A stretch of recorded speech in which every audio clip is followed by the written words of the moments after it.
नमस्कार, मेके हिंदी चैनल में आपका स्वागत है। मैं हूं सोहनलाल शर्मा। इस वीडियो में शामिल हैं वे महत्वपूर्ण प्रश्न जो अभिव्यक्ति और माध्यम पुस्तक से हैं और जो पिछले वर्षों में बोर्ड परीक्षाओं में पूछे गए हैं। निश्चय ही ये संकलन आपके लिए उपयोगी साबित होगा। तो लीजिए पेश है ये प्रश्नोत्तर। शुरुआत करते हैं इस पहले प्रश्न के साथ। जनसंचार किसे कहते हैं? उत्तर: प्रत्यक्ष संवाद के बजाय किसी तकनीकी या यांत्रिक माध्यम के द्वारा समाज के एक विशाल वर्ग से संवाद कायम करना जनसंचार कहलाता है। अगला प्रश्न: ऑल इंडिया रेडियो की स्थापना कब हुई? आजकल ये किस संस्था के अंतर्गत है? ऑल इंडिया रेडियो की स्थापना 1936 में हुई। आजकल ये प्रसार भारती नामक संस्था के अंतर्गत है। अगला प्रश्न: इलेक्ट्रॉनिक माध्यम की दो विशेषताएं लिखिए। तो इसमें पहली विशेषता है कि इसकी पहुंच विशाल क्षेत्र तक है और दूसरी विशेषता, इसमें दृश्य व श्रव्य दोनों माध्यम आते हैं। अगला प्रश्न: संपादक के दो दायित्वों का उल्लेख कीजिए। तो संपादक के दो दायित्व हैं। पहला, विभिन्न स्रोतों से प्राप्त समाचारों का चुनाव कर प्रकाशन योग्य बनाना, और दूसरा, तात्कालिक घटनाओं पर संपादकीय लेख लिखना। अगला प्रश्न: रेडियो माध्यम की भाषा की दो विशेषताएं लिखिए। तो पहली विशेषता है कि रेडियो माध्यम की भाषा आम बोलचाल की भाषा होती है, और दूसरा, भाषा में मुहावरों, उपमाओं, संस्कृतनिष्ठ शब्दों का सीमित प्रयोग होता है। अगला प्रश्न: पेज 3 पत्रकारिता क्या है? तो इसका जवाब है कि ऐसी पत्रकारिता जिसमें फैशन, अमीरों की पार्टियों, महफिलों और जाने माने लोगों के निजी जीवन के बारे में बताया जाता है, उसे पेज 3 पत्रकारिता कहते हैं। अगला प्रश्न: मीडिया को लोकतंत्र का चौथा स्तंभ क्यों कहा जाता है? तो इसका जवाब है कि मीडिया को लोकतंत्र का चौथा स्तंभ कहा जाता है क्योंकि ये जन समस्याओं को शेष तीनों स्तंभों के सामने प्रस्तुत करता है तथा इन तीनों स्तंभों के कार्यों की समीक्षा भी करता है। अगला सवाल: डेडलाइन किसे कहते हैं? तो इसका जवाब है कि अखबार में समाचार या रिपोर्ट को प्रकाशन हेतु स्वीकार करने के लिए एक निश्चित समय सीमा होती है, जिसे डेडलाइन कहते हैं। अगला सवाल: वॉचडॉग पत्रकारिता से क्या आशय है? तो इसका जवाब है कि वह पत्रकारिता जो सरकार के कामकाज पर निगाह रखती है तथा भ्रष्टाचार का पर्दाफाश करती है, वॉचडॉग पत्रकारिता कहलाती है।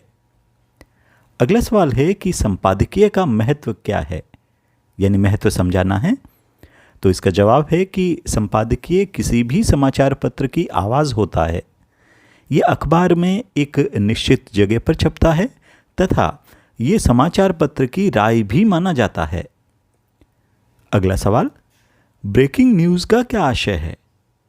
तो इसका जवाब है कि ऐसा समाचार जो दर्शकों तक कम से कम शब्दों में तत्काल पहुंचाया जाना जरूरी हो, उसे ब्रेकिंग न्यूज़ कहते हैं। इसमें केवल घटना की सूचना दी जाती है। अगला सवाल: संचार प्रक्रिया में फीडबैक किसे कहते हैं और इसका क्या महत्व है? तो कूटीकृत संदेश पहुंचने पर, कूटीकृत यानी एनकोडेड संदेश प्राप्तकर्ता तक पहुंचने पर वह अपनी राय व्यक्त करता है और यही फीडबैक है। इससे संदेश पहुंचने का पता चलता है। अगला प्रश्न: समाचार को परिभाषित कीजिए। तो समाचार की परिभाषा यह है कि समाचार किसी भी ऐसी ताज़ा घटना, विचार या समस्या की रिपोर्ट है जिसमें अधिक से अधिक लोगों की रुचि हो व अधिकाधिक लोगों पर प्रभाव पड़ता हो। अगला सवाल: समाचार में वस्तुपरकता से क्या आशय है? तो जवाब है कि वस्तुपरकता का आशय है समाचार में घटनाएं तथा तथ्य उसी रूप में प्रस्तुत किए जाएं जिस रूप में वे घटित हुए हों। इनमें दबाव के कारण बदलाव नहीं आना चाहिए। अगला सवाल: कार्टून कोना किसे कहते हैं? कार्टून कोना समाचार पत्र के कोने पर होता है और इसके माध्यम से की गई सटीक व्यंग्यात्मक टिप्पणियां पाठक को छूती है। अगला सवाल, पत्रकारों के प्रकार लिखिए। तो पत्रकारों के 3 प्रकार होते हैं, पूर्णकालिक पत्रकार, अंशकालिक पत्रकार और फ्रीलांसर यानी स्वतंत्र पत्रकार। अगला सवाल, एंकर बाइट किसे कहते हैं? तो जवाब है कि एंकर बाइट किसी घटना से संबंधित व्यक्तियों का वह कथन है यानी वह स्टेटमेंट जिसे घटना की सूचना व उसके दृश्य के साथ दिखाया जाता है ताकि खबर की प्रामाणिकता सिद्ध हो सके। अगला सवाल, विशेष लेखन क्या है? तो जवाब कि किसी खास विषय पर सामान्य लेखन से हटकर किया गया लेखन विशेष लेखन कहलाता है और इन खास विषयों में राजनीति, अर्थ, खेलकूद, अपराध आदि में से कोई भी विषय हो सकता है। अगला सवाल, जनसंचार का आधुनिकतम माध्यम क्या है? तो जवाब है इंटरनेट। अगला सवाल, फीचर किसे कहा जाता है? तो फीचर एक सुव्यवस्थित, सृजनात्मक और आत्मनिष्ठ लेखन है जिसका उद्देश्य पाठकों को सूचना देना, शिक्षित करने के साथ मुख्य रूप से उसका मनोरंजन करना होता है। अगला सवाल, प्रमुख जनसंचार माध्यम कौन से हैं? तो प्रमुख जनसंचार माध्यम हैं रेडियो, टेलीविज़न, अखबार, इंटरनेट आदि। अगला सवाल, भारत में पहला छापाखाना कब, कहां और किस उद्देश्य से खुला था? तो जवाब है कि भारत में पहला छापाखाना 1556 में गोवा में खुला था जिसका उद्देश्य था ईसाई मिशनरी द्वारा धर्म प्रचार की पुस्तकें छापना। अगला सवाल, एनकोडिंग से आप क्या समझते हैं?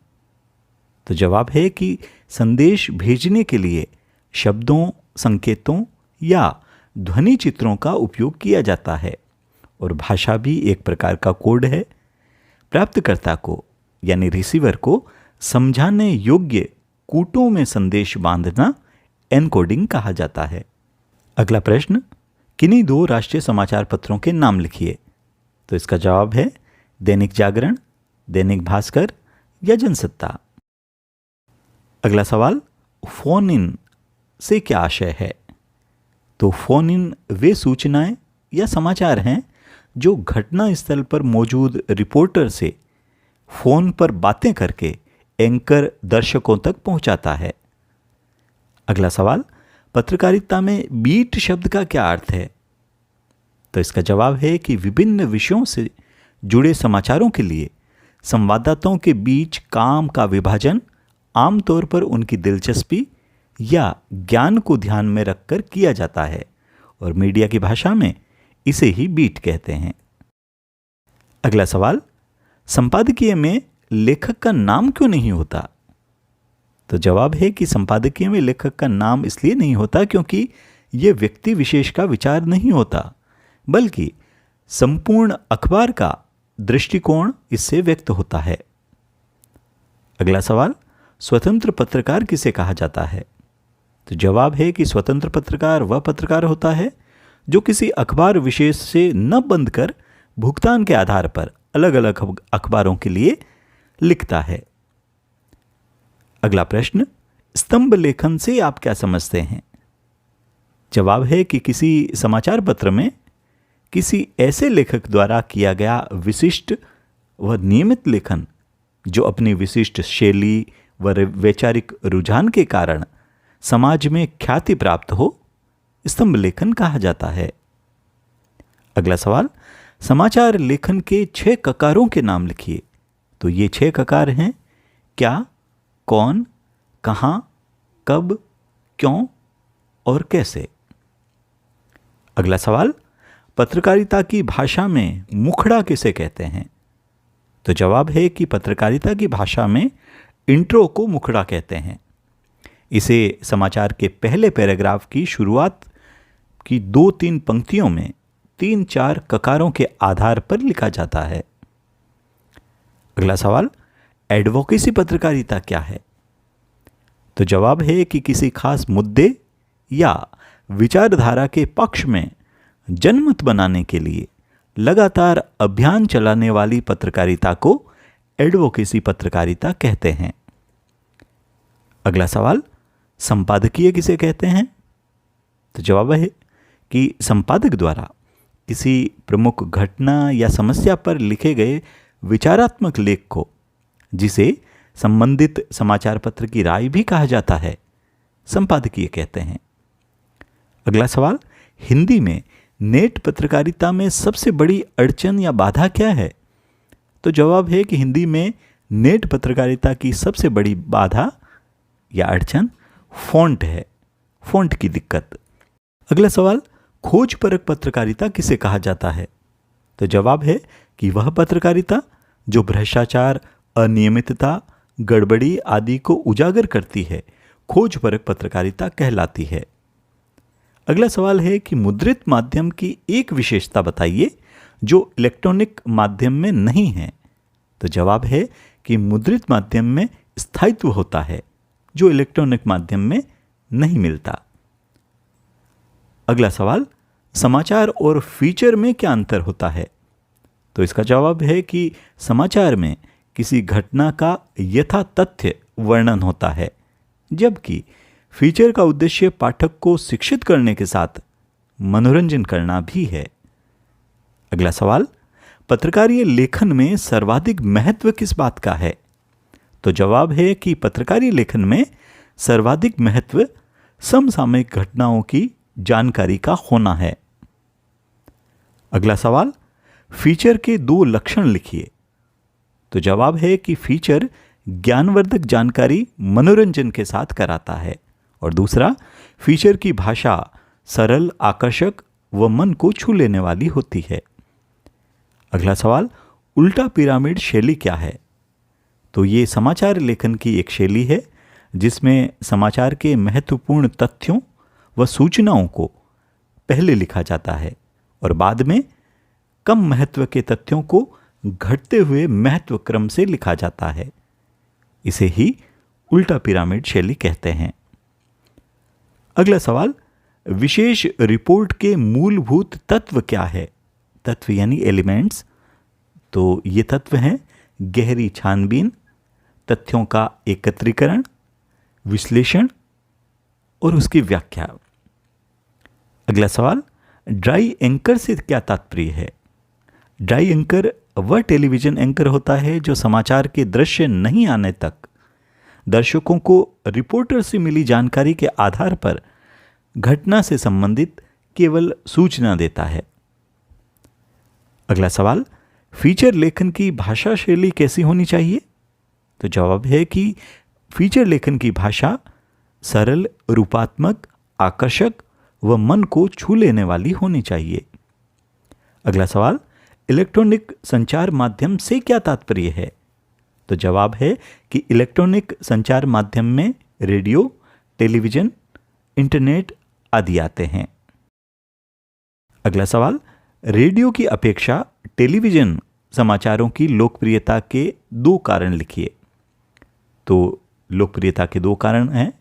पहला, टेलीविजन पर चित्र होने के साथ समाचार अधिक विश्वसनीय बन जाता है, और दूसरा, इनके साथ दर्शक सीधे रूप से जुड़ जाता है। अगला सवाल, पत्रकारिता का मूल तत्व क्या है? तो पत्रकारिता का मूल तत्व लोगों की जिज्ञासा की भावना ही है। अगला सवाल, पत्रकारीय लेखन और साहित्यिक सृजनात्मक लेखन में क्या अंतर है? तो पत्रकारीय लेखन में पत्रकार पाठकों, दर्शकों व श्रोताओं तक सूचनाएं पहुंचाने के लिए लेखन के विभिन्न रूपों का इस्तेमाल करते हैं, जबकि साहित्यिक सृजनात्मक लेखन में चिंतन के जरिए नई रचना का उद्भव होता है। अगला प्रश्न, जनसंचार के प्रचलित माध्यमों में सबसे पुराना माध्यम क्या है? सबसे पुराना माध्यम, तो जवाब है मुद्रित माध्यम। अगला सवाल, फ्लैश किसे कहते हैं? तो वह बड़ी खबर जो कम से कम शब्दों में दर्शकों तक तत्काल महज सूचना के रूप में दी जाती है, फ्लैश कहलाती है। अगला सवाल, भारत में पहला समाचार पत्र कौन सा था और कब वह कहाँ से प्रकाशित हुआ? तो भारत का पहला समाचार पत्र बंगाल गजट माना जाता है, जिसका प्रकाशन कलकत्ता, जिसे अभी हम कोलकाता के नाम से जानते हैं, सन 1780 में प्रकाशित हुआ था। इसके संपादक थे जेम्स ऑगस्ट हिक्की।